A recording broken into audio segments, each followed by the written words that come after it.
Life is all roses and honey. But now let's really talk about what's going on, shall we? We don't have money. Hi everyone, my name is Martha again and you're welcome to my channel.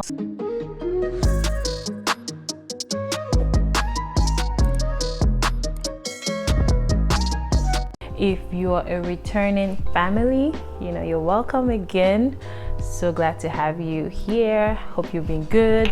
If not, at least you've been trying to be good the way we all have been trying. And if you're new to my channel, gosh, thank you for stopping by. Thank you so much. So yeah, today is supposed to be an interesting video, but before I get into the video, please, I know you guys don't like to hear this, but really though, this is a new channel. Like the video, let's leave a thumbs up, subscribe, share it to as many people as you want to share, and tell a friend to come over. It's all love around here. Today I'm actually going to be talking about popular opinions that people have about living in the abroad.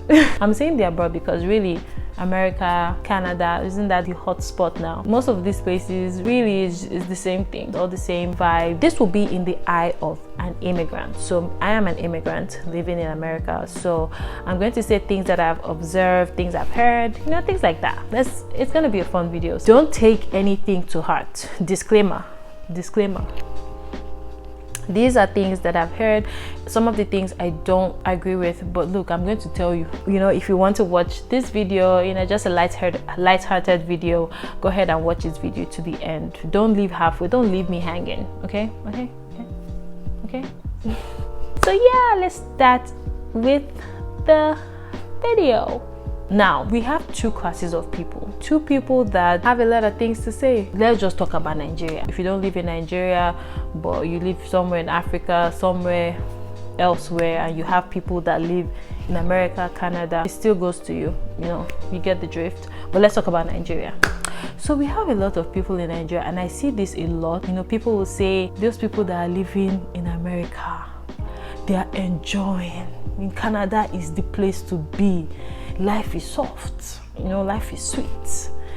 We get people that say that, and a lot of people would just automatically assume that because you live abroad you have money. People wouldn't show you a lot of the struggle. Will I now go on the internet and start showing you how it's doing me, my body? No, now I'm gonna go, hey, hi. So that's how people go on the internet, flossing on the internet. So I get why, this class of people will just feel like, oh, everybody living abroad in this, especially this part of the world, they are enjoying, they are living their life. Now, you see those people, let's keep them for one side. Another set will say, like sometimes you see people that will celebrate something on the internet. Oh, this person just got this. Say, those people that live abroad, don't be deceived. They're all suffering. All the money that they get, only bills, no change. We that are living in Nigeria, we enjoy life. We know how to enjoy life. But you see those people that are living abroad, they are all suffering. Don't mind them. They are lying. Nothing's happening there. Me, I love where I am. Nothing's happening there. They're all suffering. Now we have broken down the two. I didn't talk about the middle because I know that there are still some people in the middle. Please don't come for me. Let's just talk about the extremists. So one class, they believe that we're all suffering abroad, we're lying, we're not enjoying anything, all our money is going to bills, no change. The other set, they believe that enjoyment full ground. Those are the people that just feel like they have money. Ask her for money, she has money, she's enjoying. They're all enjoying. Life is all roses and honey. But now let's really talk about what's going on, shall we? We don't have money, or at least we don't have money like that. Living abroad is expensive. When I say expensive, I don't mean that, oh, there are not places that you can afford or things like that. I just feel like the system itself is designed so that you don't really rich. Like you don't really get to that point. That's the reason why you see the celebrities that live here, they just make too much money because there's really no in between. They're just people that make so much money, and then there's just people that they are trying. So most of us immigrants that live here, we're trying. We don't have the money like that. I promise you that a lot of us are working jobs that are back-breaking. See, you don't want to know the type of jobs that some people do here. Some people have to stand from the beginning to the end of their jobs, and most of the times when they are standing, they are bending, they are lifting up heavy items. It's not fun, and a lot of times they will beg for extra time, extra hours, so that they can make up more money, and at least, you know, when the picture comes, it will be worth it. You know, if you're enjoying, if life is soft, are you going to be doing that type of job? Are you going to be, you know, doing back-breaking jobs and begging for extra hours so that you can at least have something reasonable to go home with? No, at least I know I wouldn't. If I'm enjoying life, I'm going to be living the baby girl life. You know, I'm going to be relaxing. I'm getting taken care of. But another thing is, it's a system that allows you to be able to work. I mean, if you're a normal thinking person that wants to make something out of their life, and the system says, okay, if you want to get a job, see job here. So basically, we have a system that works, a system that allows you to at least put your head above water, but you don't flourish that much. There are people that are stinkingly rich here, they're billionaires, you know, no doubt. But when you talk about the everyday person, the everyday immigrants, the everyday human being living in America, it's just, we're not flossing, we're not suffering too, we're just in between. Now let's get into number two. Number two is that we're all in debt. America is such a credit economy that if you believed that everybody is owing gbese in America, you're right. We're all in debt. America is a place where the credit card companies, I don't know if they're in a cult, I don't know what's really going on with them, but they have come together in a meeting, a roundtable meeting, and have decided that we will not allow these people flourish. We need to get their money. But how do we get this money? How we do it is we offer them free money. So they think it's free, but of course they're not going to pay it back immediately, because people don't like to pay things back. So when they don't pay us back, we get their money. That's really the kind of meeting I feel like these people have, because everybody is owing. Everybody is in debt. We all have gbese on our head. Let me just talk about myself, because you know me, I don't like to hide things. If you people stay with me on this channel, I'm gonna be real with you. So me too, I'm owing gbese. I'm in debt. But to be fair to myself, it's not that type of debt that, you know, keeps me awake at night. Let me give you like a timeline. So, you know, I got into the credit system of America, where they say you need to build your credit. If you don't build your credit, then, you know, you can't do anything. If you want to do things, if you want to get furniture, if you want to do this and that, you need to build your credit. How do you build your credit in America? You may want to ask me. You need to start getting credit cards. That is how you build your credit. This system is designed to make sure that you get their facilities, you get the things that they have to offer. You don't have a way around it. So, you know, I said, okay, let me get a credit card. You know, I don't want to, you know, in my mind I was like, I'm a responsible person. I don't want to come to America and just join them in this their, you know, basic life. So I'm going to get a credit card, and I'm going to make sure that I'll pay everything, you know, just one credit card. So I got this credit card. The credit card just had about $600 limit. So basically how it works is they give you a card, and then they put $600 in that card. You don't have to pay anything to get the card. They just send you free $600. Spend as you like. But then they have a system where if you're not paying back that money that they put in that card, it will start to accrue interest that you have to pay them.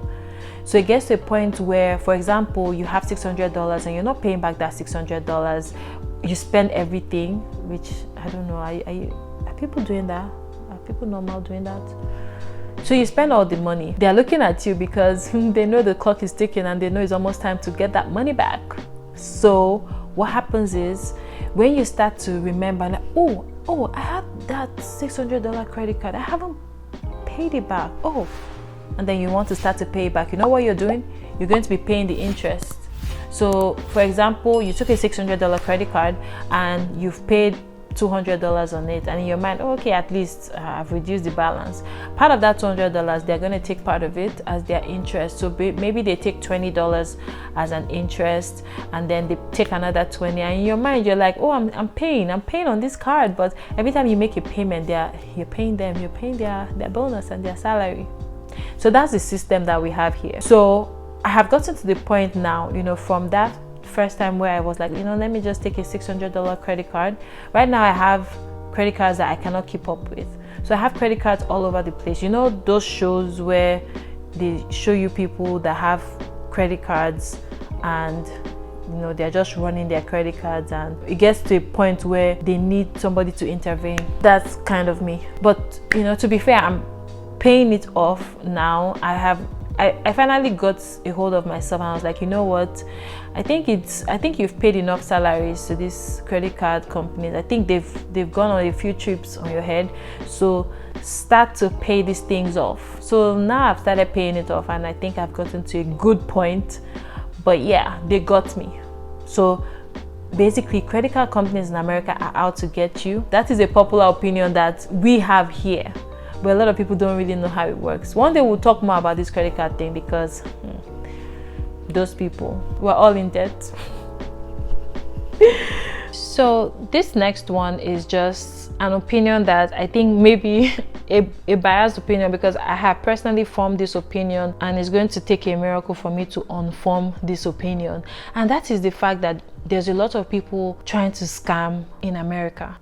Every week, this is a rant. Let's even just call this a rant. Let's just be upfront about it. Every week, I'm getting calls from people trying to scam me. I suspect that they might not even be living here in America, because I actually, ran into a documentary where, there is, a problem with the scamming that has been going on, especially for people that these people believe might be vulnerable. I don't know, I probably seem vulnerable to them because I'm an immigrant, but yeah. So basically what they do is they get a list of names, and then they just call these people and just try to scam them of money and take money out. So I saw some documentaries on one that I watched. This actually happened in Canada, and this woman was basically scammed out of $25,000. I mean, she kept sending money and sending until the wool left her eyes and she didn't have any more money to send. And then she started to ask people all around her. Some people gave her money because she wasn't being too upfront about the need for the money. So she wasn't being too upfront about the need for the money, but there was this one person, the person needed to know where the money was going to, and she finally opened up, and that was when she realized, after the person was like, it's a scam. And then that's when she realized, after she had literally emptied her account, her savings, there was nothing left. Like, she was literally working and sending this money. It was found that she was sending it actually to India. So the person wasn't actually in Canada, but was presenting to be in Canada. Now, when I remember that, I'm like, okay, is this what is going on now in America? Because I'm getting calls every single week of somebody trying to get me to send them money. And I'm also hearing that some other people have gotten such calls. Some other people have even sent money. So it's coming in all manner of ways. Like, they can pretend to be from the government. They can pretend to be from the lights company. Oh, your power is going to go off if you don't send this amount. They can pretend that your social security number is about to expire, you need to renew it. They can pretend that, oh, you didn't complete your tax return, you need to pay it. All manner of nonsense. And I think because it has happened for so long, this is just an opinion that I have formed. It's getting too much. There is just too many people trying to scam you of your money. So if you're ever thinking of moving abroad, one thing you should know is that don't think, because some of you feel like since you're trying to search for greener pastures, you feel like they're better in any type of way. But yet there's good and bad. There are the bad eggs who are just trying to scam you out of your money, and you have to be prepared for people like that. You have to know that these people exist. These people are there to scam you. So this is an unpopular opinion. I don't know if it falls in the line of unpopular opinion, but yeah, I have gotten too many experiences to know, and of course I've had people with the same type of experiences to know that this is something that is a problem, is an ongoing problem. I don't know if the government knows anything about what's going on. But yeah, if you are living here, you have to be 100% alert, because a lot of people don't even know that they have rights, and even if you might not be doing the right thing, it's still better to present yourself to the law rather than fall for these cheap scammers who, they won't make your situation any better. You're just going to be giving them money and looking around. That's it. They wouldn't make anything better for you. So I think we really had to come to the point where we realize that this is a tactic that they are presenting, and we have to try to stop them. Stop it before it gets out of hand. So yeah, a lot of people are trying to scam you. So beware, be wise, be watchful. So this is back to the number one. So okay, you know how people say, oh, they have money, you know, they have money, they are rich. People that are living abroad, they are rich. That my sister, she's living abroad in America. Oh, that my brother is in Canada now a big boy, the big boy. I'm just like here looking like, oh, we have money. Where's the money? Oh, where?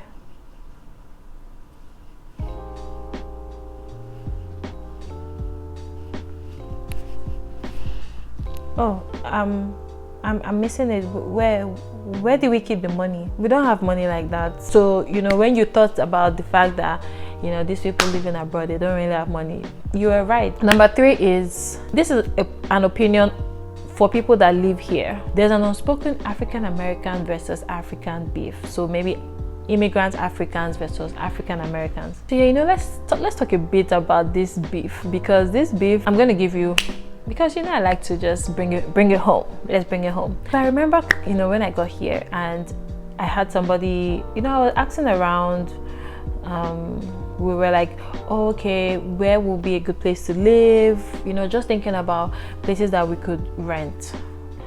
And so a lot of the Africans that we spoke to here, you know, this one person, she was like, don't go and live where Akata people are living. Now, if you don't know, Akata is a term that Africans call Black Americans. The truth is, I really don't know where that term comes from. I don't know where it jumped out of the air. Nobody has really explained what that term Akata means, but it is just something, a word that they use to refer to African Americans. Now, when they refer to them with the word Akata, it's not necessarily a bad reference. So they just say Akata. Some people will say, don't go and live with Akata. When you see many Akatas, don't go there. While some will say, na Akata. So you see, like, it's two different vibes, but the same word. So I don't know if it's actually a bad word. You know what? You guys comment below if it's a bad word. For me, I have heard both. So back to what I was saying. So I've heard people say, you know, when you want to get a house, don't get a house in a place where there's a lot of African Americans. And the funny thing is that Africans say these things like immigrants. I don't understand. And at first I was like, oh, okay, because you know, when you're just getting information, you're like, oh, okay. But in my mind I was like, wait. But you know, to be fair to people that say that, the media hasn't been kind to African Americans. So the media has really painted them, especially to us that live in Africa. The media has painted African Americans to be troublemakers, to be people that, you know, always stir up wahala wherever they go to, that people that fight, people that, you know, steal, that do this and do that. But the truth is, over the years, that has been the picture that has been painted to us. So when, you know, when Africans come here or have been living here, they will say the same thing. I don't know if it's based off of their experience here for some of them, but I know a lot of it is because of what they've been fed with by the media. So now this so-called African American beef comes up and we don't know where it came from. Now, one time, you know, at my previous job, I actually spoke with an African American there, and I was asking her, I was like, you know what, I've heard that African Americans feel like Africans, you know, have a thing with them, and it, you know, there's perception issues. And can you tell me more about it? Like, I wanted to pick her brain, because, you know, I've just been hearing this thing from one side, like only Africans are telling me, oh, so I want to know, like, what's up? So I wanted to know from her side and be like, okay, how do you guys see us? How do you guys see immigrants, see Africans? And then, you know what she told me? She's African American, and she told me that she felt like Africans don't like African Americans. And the reason she feels that way is because she has encountered some Africans who feel like they are the shit. Like they feel like they are too much. They feel like they are more educated, they are more posh, and they because they have their culture, they feel like they are better. In essence, she was saying like she felt Africans see themselves as better than African Americans. And I can see why African Americans will feel the type of way, because let's face it, the oppression that they have been through is too much. Like, think about, like, if you really, sometimes it worries me. Like, sometimes I really sit down and I really reason this thing, like, man, okay, you, back in the day, you went and literally picked these people, like, you plucked them from their comfort zone. So a lot of African Americans, they're from like the Caribbean, they're from Africa, they're from so many parts of the world. So you pluck them away from where they, their ancestors, you pluck them away from their comfort zone, and you literally brought them here, made them slaves. So now, okay, slavery has ended, and now you're now oppressing them. Like, think about it. You've gotten these people to a point where they don't know where they're from. And sometimes I could see the anger, because really, the fact that Africans can say, oh, at least I can say, oh, I'm from Nigeria, I have my family in Nigeria, I have my friends in Nigeria. But African Americans, they are literally just from here. And they know, like when like, I know I have roots, and I know that I should be, aligning with a certain tribe in maybe Africa. But how do is it only when I go to ancestry.com and they tell you, oh, it's like, they know, and it annoys them, the fact that they don't really know their roots. And then in a country that is theirs, in America, they still get oppressed. This is a long topic, but like, I can feel the pain and I understand that, and it makes me feel really bad that it gets to a point where African Americans and Africans feel like they can't get along. I know that a lot of experiences that people have, maybe you encounter somebody that has done you wrong, maybe an African has encountered an African American that has, done some shady things to them, maybe an African American has encountered an African that has, given them the bad side to how Africans should be. And things like that, no matter how we like to say, oh, I'll just, take you as you are, you really remember how people from a certain tribe have treated you. So I get it, but yeah, there is an unspoken African American beef, and there are some instances that I actually don't want to explain how it went, because I feel like it's a really touchy subject. But yeah, there is an unspoken African American beef, but they shouldn't be though. We're the same. And yeah, it has to stop. Like, we have to get to a point where you are taking people for how you see them, and not what one person did to you, or what the media is saying about this group of people.